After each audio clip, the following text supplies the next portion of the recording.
Picture this, a cramped Oakland gymnasium in 1964, tension thick enough to cut with a knife, and two martial arts legends about to engage in a battle that would forever alter the course of fighting history. On December 20th, 1964, Bruce Lee faced Wong Jack Man in what would become one of the most controversial and pivotal fights in martial arts lore. What started as a challenge over teaching philosophy would evolve into a brutal 8-minute war that left one man questioning everything he thought he knew about combat. The winner wouldn't just claim victory, they would reshape the very foundation of modern martial arts. Bruce Lee arrived in America as a cocky 19-year-old with lightning in his fists and revolution in his heart. Born in San Francisco but raised in the unforgiving streets of Hong Kong, Lee had already established himself as a formidable Wing Chun practitioner under the legendary Ip Man. His compact frame, standing just 5'7" and weighing 130 pounds, belied the explosive power that lurked beneath. Lee's fighting philosophy centered on directness and efficiency. He believed in stripping away the ornamental aspects of traditional kung fu, focusing instead on what actually worked in real combat. His 1-inch punch could send a grown man flying backwards, and his speed was so extraordinary that cameras often couldn't capture his movements properly. But Bruce had a glaring weakness: his arrogance. He openly criticized traditional martial arts as classical mess, declaring that most kung fu masters were living in the past. His conditioning was meticulous, almost obsessive. Lee trained his body like a precision instrument, developing core strength that allowed him to hold a 40-pound weight straight out for extended periods. His kicks were sharp as razors, his footwork fluid as water. Yet for all his physical gifts, Bruce's greatest strength might have been his analytical mind. He studied fighting like a scientist, constantly adapting and evolving. The psychological game was where Lee truly excelled. He possessed an intimidating presence that could unnerve opponents before the first blow was thrown.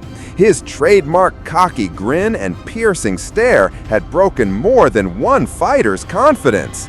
However, this same confidence would prove to be his Achilles heel when facing a man who refused to be intimidated. Wong Jack Man represented everything Bruce Lee was rebelling against, yet he was far from the rigid traditionalist Lee made him out to be. Born in mainland China and trained in the northern Shaolin tradition, Wong stood 6 feet tall with the lean, sinewy build of a classical kung fu master. At 26, he was slightly older than Lee and carried himself with the quiet dignity of someone who had nothing to prove. Wong's fighting style was poetry in motion, flowing, circular movements that seemed to defy physics. Where Lee was direct and aggressive, Wong was patient and calculating. His specialty was the classical forms of Shaolin Kung Fu, emphasizing the 5 animal styles: tiger, crane, leopard, snake, and dragon. Critics called it outdated, but Wong had adapted these ancient techniques for modern combat with devastating effectiveness. The Northern Shaolin master's greatest strength lay in his endurance and tactical intelligence. While Lee relied on explosive bursts of energy, Wong could maintain his peak performance for extended periods. His kicks were high and graceful, his hand techniques flowing seamlessly from defense to attack. Most importantly, Wong possessed something that couldn't be taught: unshakable mental discipline. Wong's weakness, if it could be called that, was his adherence to traditional honor codes. He fought with restraint, never seeking to permanently injure an opponent. This philosophical approach to combat would be tested to its limits against an opponent who viewed fighting as war by other means. Wong had come to America representing the old guard, determined to prove that traditional kung fu still had relevance in the modern world. The fight began with both men circling each other like predators, each probing for weaknesses. Lee opened with his signature blitz attack, a rapid-fire combination of punches designed to overwhelm opponents before they could mount a defense. Wong absorbed the initial assault, his defense as fluid as water flowing around rocks. Where Lee expected to find an opening, he found only empty space as Wong's body seemed to bend impossibly away from each strike.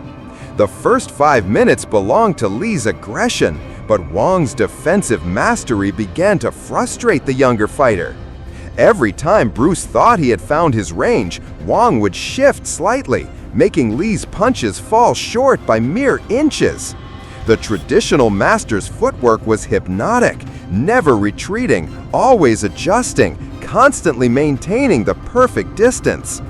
As the fight progressed into the second phase, Wong began to counterattack with devastating precision. His Northern Shaolin techniques created angles that Lee had never encountered. Long, flowing combinations that seemed to come from multiple directions simultaneously began to find their mark.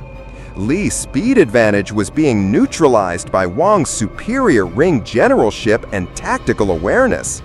The turning point came in the 15th minute, when Lee, growing increasingly frustrated with his inability to land clean shots, abandoned his usual tactical approach for pure aggression. This was exactly what Wong had been waiting for. As Lee committed fully to a flying kick, Wong stepped inside the attack and delivered a perfectly timed counter that sent Bruce crashing to the gymnasium floor. What happened next would haunt Bruce Lee for the rest of his life.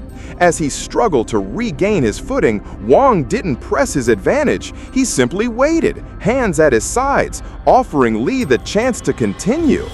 This act of traditional martial courtesy infuriated the proud young fighter, but it also revealed the depth of the gulf between them. Wong wasn't just winning the fight, he was teaching a lesson about humility and respect. The final 10 minutes saw a desperate Bruce Lee throwing everything he had at an opponent who seemed to anticipate his every move. Wong's defensive mastery was complete. He made Lee look amateur, frustrated, and predictable. When Lee attempted his devastating 1-inch punch, Wong simply wasn't there. When he tried his lightning-fast kicks, Wong flowed around them like smoke.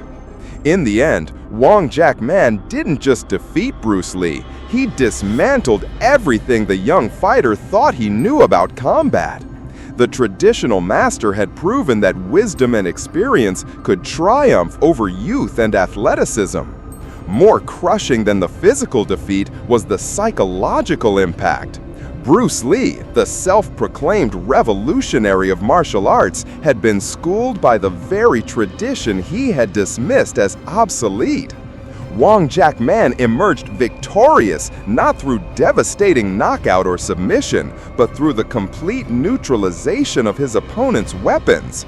He had turned Bruce Lee's greatest strengths into weaknesses, his speed into recklessness, his aggression into liability.